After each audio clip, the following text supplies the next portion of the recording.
Lettre numéro 16. L'idolâtrie moderne.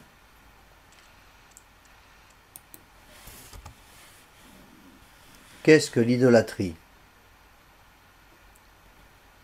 L'idolâtrie est un péché contre le premier commandement, lequel nous demande de n'adorer que Dieu seul. Par ce péché, nous adorons une créature. Au sens large, suivi dans cette lettre, l'idolâtre est celui qui donne dans la pratique plus d'importance à la créature qu'à Dieu, c'est-à-dire qui fait passer la créature avant Dieu. Voici ce qu'en dit saint Thomas d'Aquin dans sa Somme théologique. Seconda Secundae, question 94. L'idolâtrie est une espèce de superstition qui consiste à rendre un culte divin à celui à qui il n'est pas dû. Ils ont échangé la majesté du Dieu incorruptible pour des images représentant l'homme corruptible, des oiseaux, des quadrupèdes et des reptiles. Romains 1, 23. En tant que péché, l'idolâtrie est le pire de tous.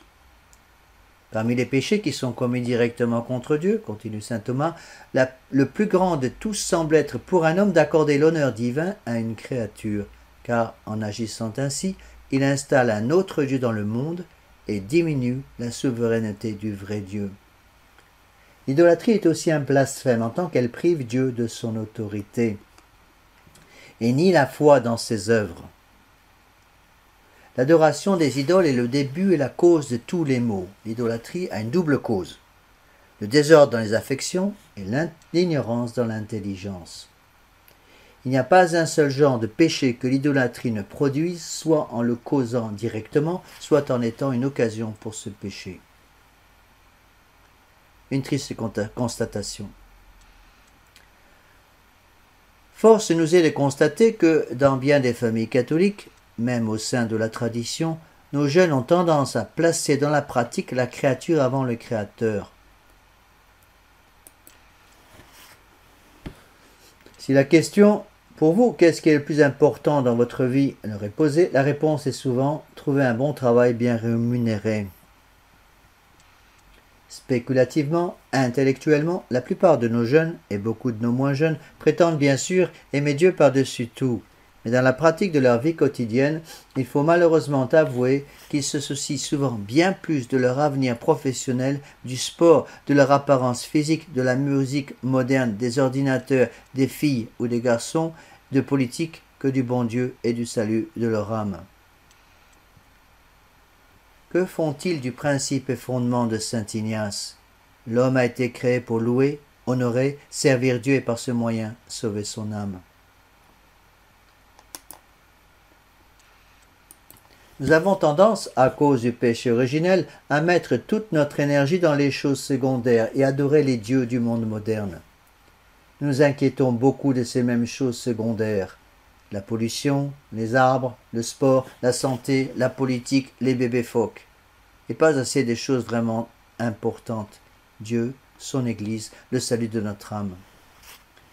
Ce n'est certes pas un péché d'aimer les créatures, mais à condition de savoir les utiliser comme un tremplin pour remonter vers Dieu. C'est le autant que, pas plus que, de saint Ignace. Pendant la Révolution dite française, Robespierre et ses amis adoraient la déesse Raison. Aujourd'hui, nous adorons le corps humain et les ordinateurs. Nous sommes tombés en plein naturalisme, matérialisme, subjectivisme, je me fais mon propre système de valeurs morales, phénoménologisme, je ne me fie qu'aux apparences, et paganisme, en adorant les créatures. Trompés par les fausses lumières du matérialisme de la société de consommation, nous en arrivons à placer notre corps, le sport et la technologie moderne au-dessus de Dieu. Voyons quelques exemples. Le culte du corps. Il est évident que Dieu nous demande de prendre soin de notre corps. Ce n'est donc pas un péché que de soigner raisonnablement notre corps. Il est parfaitement normal, par exemple, qu'une femme soit coquette, car cela fait partie de sa féminité. Mais il ne faut pas devenir l'esclave de ce corps et du qu'en dira-t-on en prostituant notre corps à l'esprit du monde moderne. Quelle tristesse de voir nos petites filles prendre comme modèle la poupée Barbie et nos garçons un acteur de cinéma célèbre comme leur idole. Le corps lui-même, par lui-même, n'est rien sans le contrôle de l'âme, la grâce de Dieu et la vertu de pénitence. Nous devons utiliser notre foi pour résister à la tentation de suivre la politique du cadavre au fil de l'eau. Le monde moderne a rejeté Dieu et se rue vers l'enfer. Les catholiques doivent réagir afin de ne pas prendre le même chemin. L'Église, les modes. Une réaction est impérative dans ce domaine, tant pour les hommes qui doivent prendre leurs responsabilités de chef de famille que pour les femmes qui doivent refuser d'être traitées comme des objets. Il y va du salut de nos âmes. Nos catholiques doivent donc suivre les règles établies par l'Église. Le pape Pie XI, en 1930, règles établies pour les femmes mais parfaitement adaptables pour les hommes. À ce sujet, que les femmes s'habillent en femmes et les hommes comme des hommes. Il faut lutter contre le respect qu'humain, même si nous sommes montrés du doigt à cause de cela. Le pape Pie XI dit « Une robe ne peut être appelée décente qui, descend plus bas que la largeur de 2 doigts sous la base de la gorge, ne couvre les bras au moins jusqu'au coude, n'atteint pas au moins les genoux. La robe doit les couvrir en position assise et est faite à partir d'un tissu transparent. » Pour réparer l'idolâtrie des modes actuels, notre Seigneur a subi la cruelle flagellation pendant sa passion. Notre-Dame de Fatima avait prophétisé « Des modes viendront qui offenseront beaucoup notre Seigneur. » Le sport. Le sport est bon en soi pour maintenir notre corps en bonne santé, mais il est facile d'en devenir l'esclave. Nombreux sont nos fidèles qui préféreraient manquer la Sainte Messe un jour d'obligation plutôt que de manquer leur match préféré à la télévision. L'esprit de compétition et de lucre a complètement détruit le sport moderne. Là encore, nos catholiques doivent fermement réagir car beaucoup de nos adolescents idolâtrent certains héros sportifs. Autrefois, nos enfants prenaient comme modèle Saint Dominique Savio. Aujourd'hui, les choses ont changé. Les produits cosmétiques. Il y a peu, une jeune femme était capable d'être désirée et aimée en utilisant la beauté de son âme. Et si un jeune homme était attiré par elle, il pensait en lui-même « Allons vers elle, car cette femme m'aidera à être bon. » Aujourd'hui, la femme moderne bien souvent utilisera pour être désirée la seule chose qui lui reste, à savoir son corps. Le jeune homme qui souhaite la courtiser pensera « Allons vers elle. Cette femme me donnera du plaisir pour quelques heures. » Il est évident que ce n'est pas un péché de se mettre de la poudre de riz sur le bout du nez, mais les distinctions doivent être introduites. Cosmétique utilisé pour cacher une disgrâce physique, c'est licite et souvent nécessaire pour pouvoir vivre dans le monde. Cosmétique utilisé par vanité ou respect humain, c'est un péché véniel. Dans certains cas, il n'y a pas de péché car Dieu ne demande pas à une femme d'être laide. Cosmétique utilisé pour attirer, plaire et garder son mari ou simplement pour se sentir bien dans sa peau. Pas de péché. Ce peut même être un acte de vertu en pratiquant son devoir d'état. Cosmétique utilisé pour attirer un homme autre que son mari. Péché mortel. Cosmétique utilisé pour attirer, plaire ou garder l'homme que vous fréquentez licitement. Par exemple votre fiancé. Pas de péché. Cependant, si une jeune femme a besoin d'utiliser ces produits pour garder son fiancé, il est à craindre que son amour pour elle ne soit trop superficiel et par conséquence risque fort de ne point durer. Le Saint-Esprit, par la bouche des apôtres, ne dit pas autre chose. Je veux que les femmes portent des toilettes décentes, pudiques et modestes. Que leur parure ne soit point faite de tresses, d'or, de bijoux, ni d'habits somptueux, mais bien de bonnes œuvres, comme il sied à des femmes qui font profession de piété.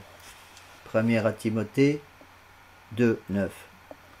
Que votre parure ne soit pas celle du dehors, les cheveux tressés avec art, les ornements d'or ou l'ajustement des habits, mais paraît l'homme caché du cœur, par la pureté incorruptible d'un esprit doux et paisible, telle est la vraie richesse devant Dieu. Première épître de Saint Pierre 3, verset 3.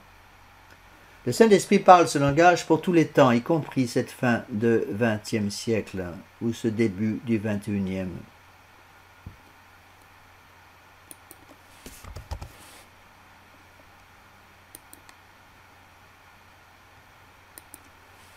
La technologie moderne.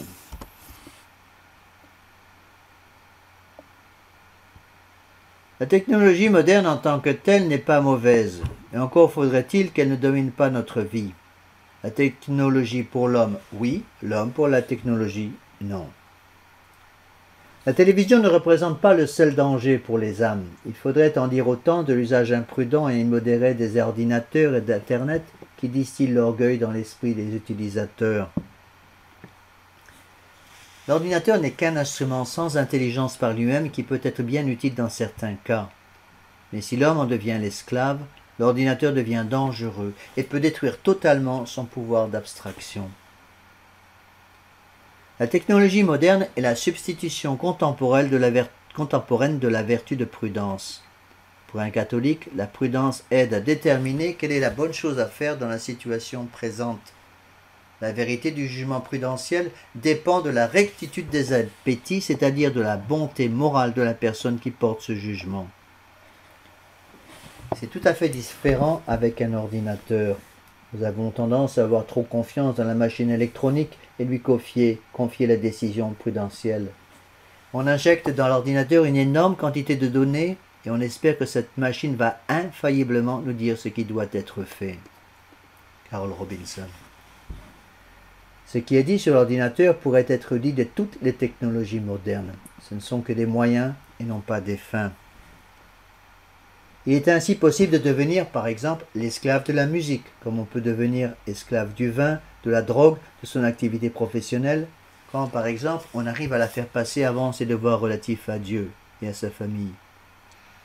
Là où est votre trésor, là est votre cœur. Si l'activité professionnelle, la musique ou le vin passent avant le bon Dieu, ils deviennent pour nous des idoles, car nul ne peut servir deux maîtres à la fois. Conclusion. Sans Dieu, nous ne pouvons rien faire. Prenons donc les résolutions qui s'imposent pour ne pas adorer les créatures, aussi merveilleuses puissent-elles paraître. Il vaut mieux se séparer d'elles maintenant s'il le faut, plutôt que de les suivre dans le feu qui ne s'éteint jamais. Ne vous inquiétez pas pour votre vie, ni pour votre corps. Regardez les oiseaux du ciel, ils ne sèment ni ne moissonnent, et votre Père céleste les nourrit.